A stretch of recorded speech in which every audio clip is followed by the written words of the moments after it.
Nid ti sy'n penderfynu pa mor ddu ydw i. Dysgu si sut i gari fi'n wallt.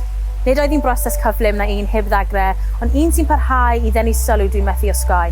Mae fy hanes yn eistedd uwch dop fy mhen, yn hongian naill ochr i fy wyneb ac yn setlo ar fy sgwyddau.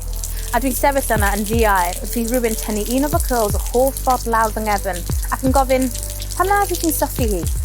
Wrth gwrs, dydyn nhw ddim yn ymwybodol o'r nosweithiau treulais i yn eistedd wrth ymyl coesau mam, gyda hi'n sychu fy ngwallt a fi'n gobeithio bydd hwn yn stopio'r bwlio yn iard yr ysgol. A chyrraedd yr ysgol y diwrnod wedyn, gyda fy hanes wedi ei smwddio a'i llosgi oddi ar gorsaf fy mhen. Ti'n edrych mor daclus a lan, medden nhw.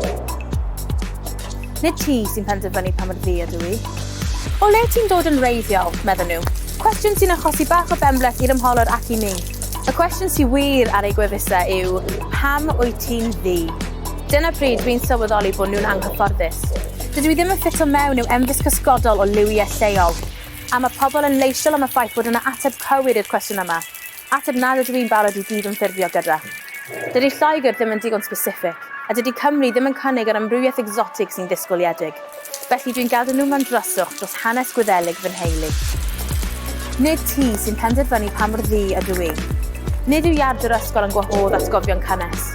Bydd y plant yn gas, ond y rieni yn waith. Llawn beirniadaeth a chywilydd ac yn barod i fy ngywiro. Camdreigliadau yn arwydd arall o'r hyn sy'n neud fi'n wahanol. Nid gweld y belfter yn y ffaith taw fi yw'r genhedlaeth cyntaf yn fy nheulu i siarad Cymraeg, ond i weld fi fel rhyw fath o muggle. Gair gwell na cafodd rai o fy ffrindiau ei galw. Ac eto, bodoli rhywle yn y canol, naill ai'n ddu neu'n wyn, naill ai'n Gymraeg neu ddim. A hyd at heddiw, cyn i mi agor fy ngeg, yn balch o'r geiriau ac addysg ges i yn y Gymraeg. Mae yna awgrym fy mod i'n ddiethyr. Blynyddoedd o glywed sylwadau dan anadl. Weithiau wedi rhywbeth, weithiau neu adael y sibrwd parhau. Nid ti sy'n penderfynu pa mor ddu ydw i. A nawr mae'r cyfleoedd yn rowlio i fewn, fel ton o banig o sylweddoliad bod dim wynebau fel fy un i yn y cyfryngau. Ar draws Cymru, mae ein stori ni wedi bod ar goll.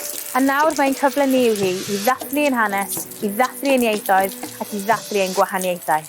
Dydy un iaith ddim yn gwneud fi'n fwy o Gymraes, a dydy gwedd fy nghroen ddim yn tynnu i ffwrdd o fy hanes di.